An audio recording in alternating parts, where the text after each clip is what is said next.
V tokratni globalni vasi pa gremo v Azijo. Dobro jutro voščim v Manilo, na Filipine. Žan Mubi, lepo pozdravljen. Lepo pozdravljen, živijo.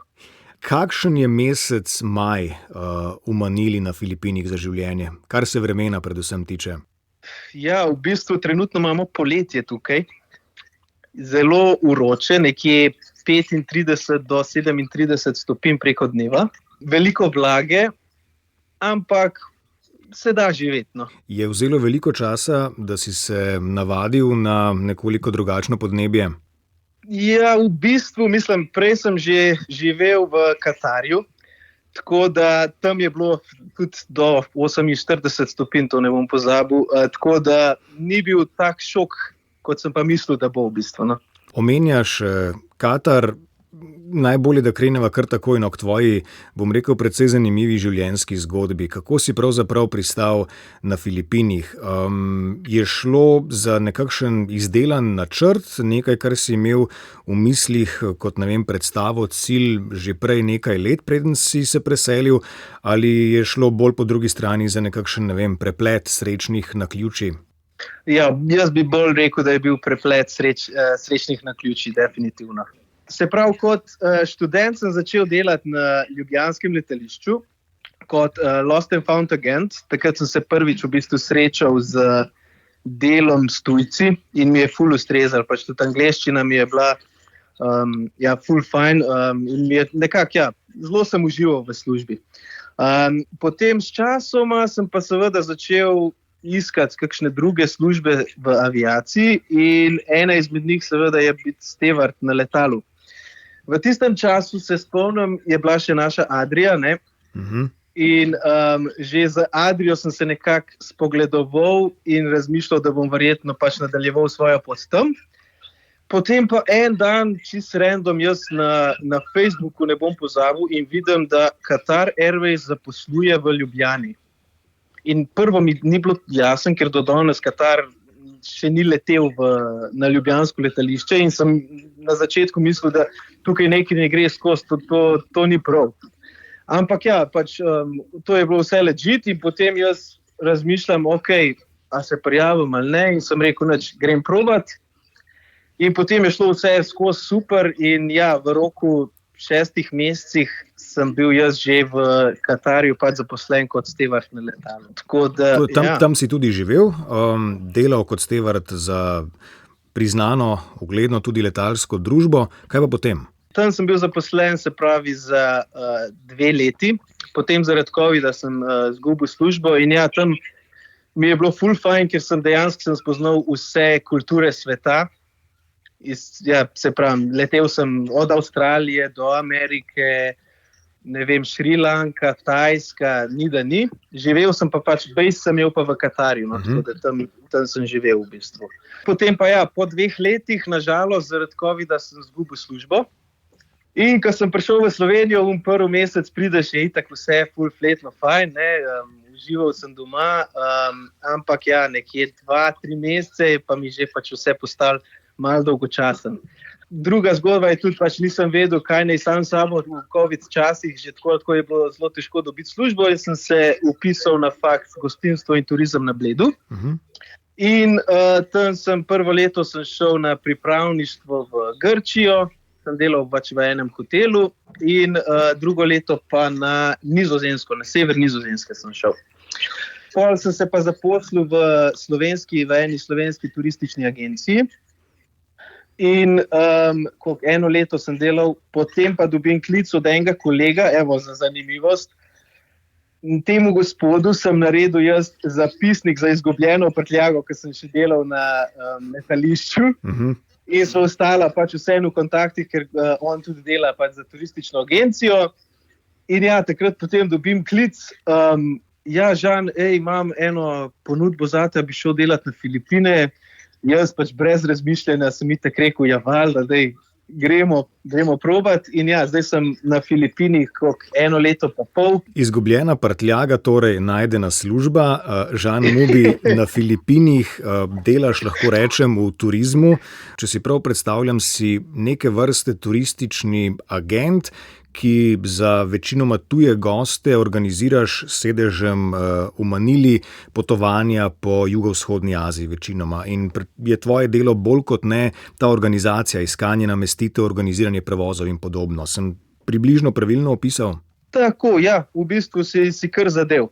Se pravi, malo prodaje, po drugi strani pa, tako kot si rekel, organiziranje potovanj po celotni Aziji. Delam za Destination Management Company, se pravi za podjetja za primer podjetje iz Evrope, neka turistična agencija ima neko skupino in hočejo potovanje v Aziji. Zdaj, jaz večinoma delam na kombiniranih destinacijah, se pravi, ne vem, kakšna Japonska in pa Južna Koreja, Kitajska, Japonska in podoben.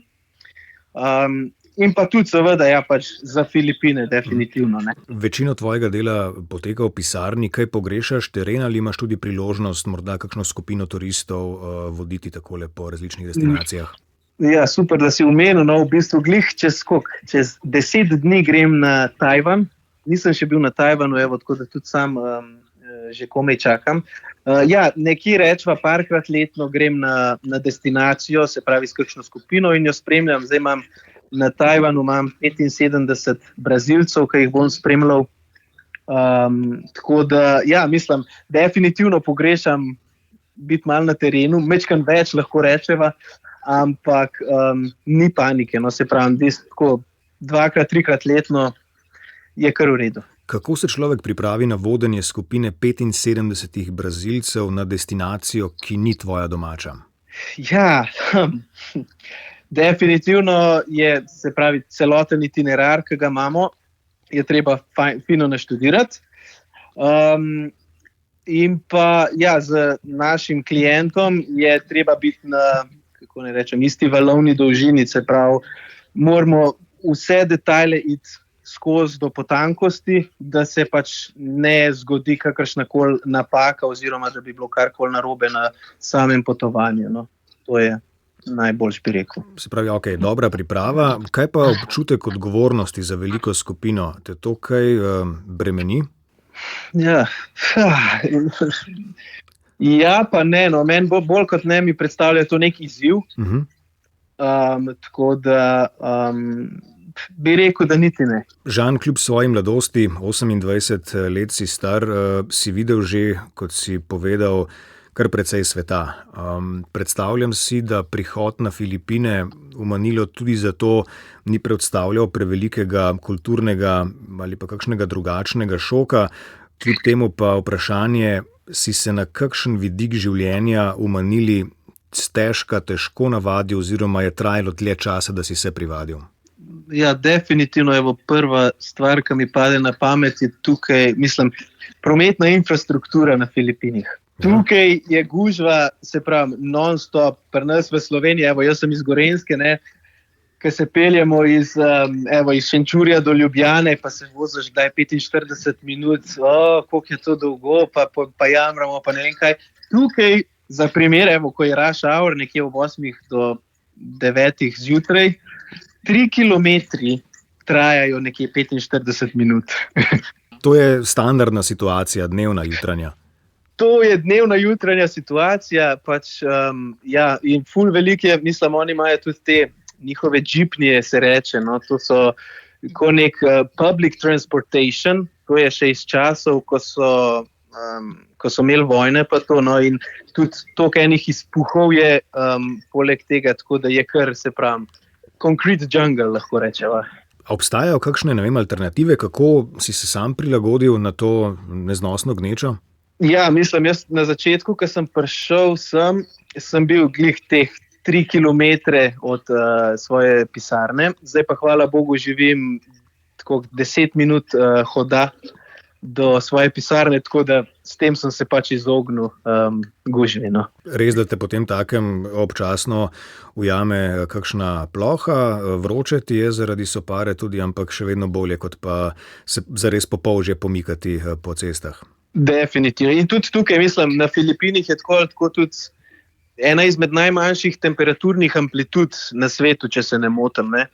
Ker tudi tukaj, ko imamo zimo, to se začne nekje z koncem oktobra, rečva, tam nekje, je prijetnih 30, rečva, no, slabih 30 stopinj.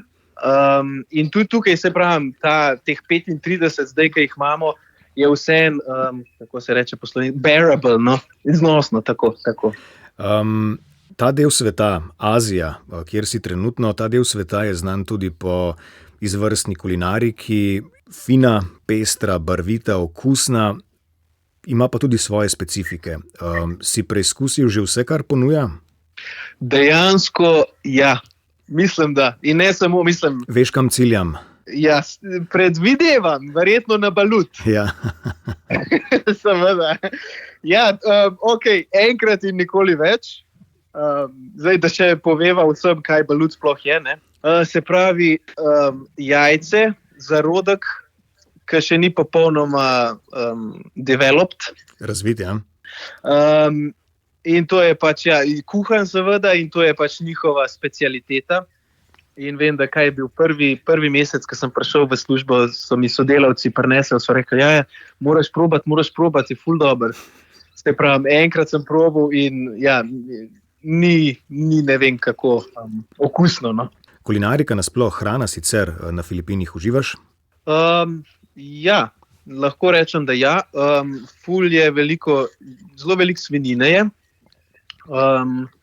Tako da moraš malo paziti, da ne ješ preveč tudi, ker se zelo hitro zrediš, ker imajo zelo mastno hrano v bistvu.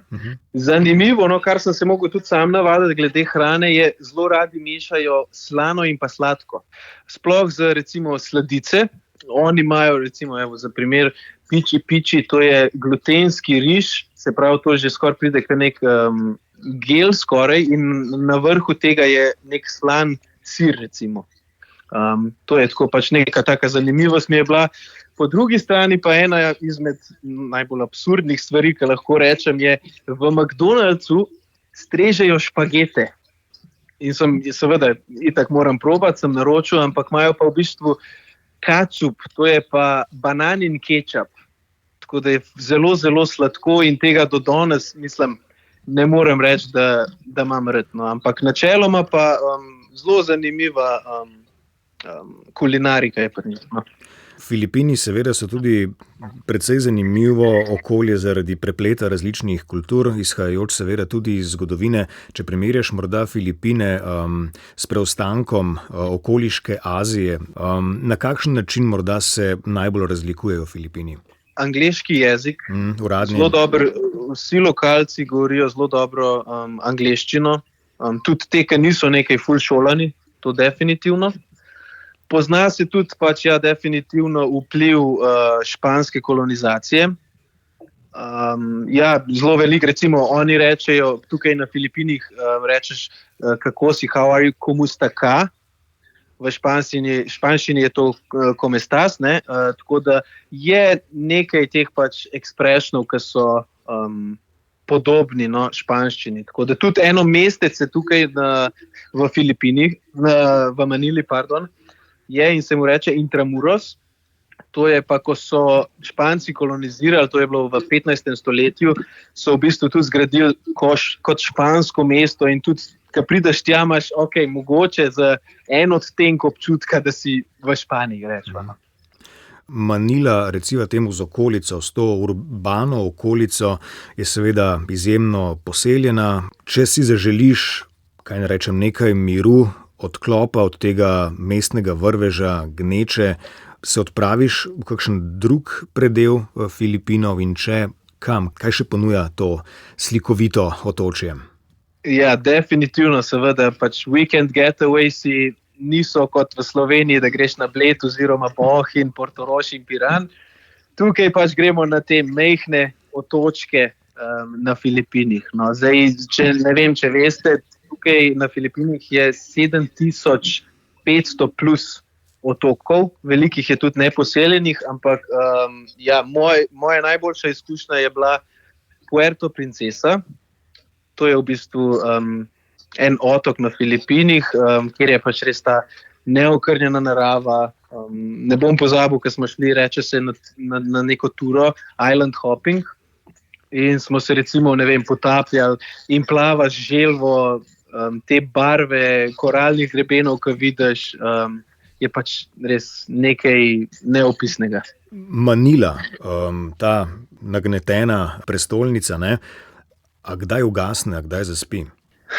V bistvu, ja. Zdaj, kaj je bilo? Kaj so kakšni prazniki?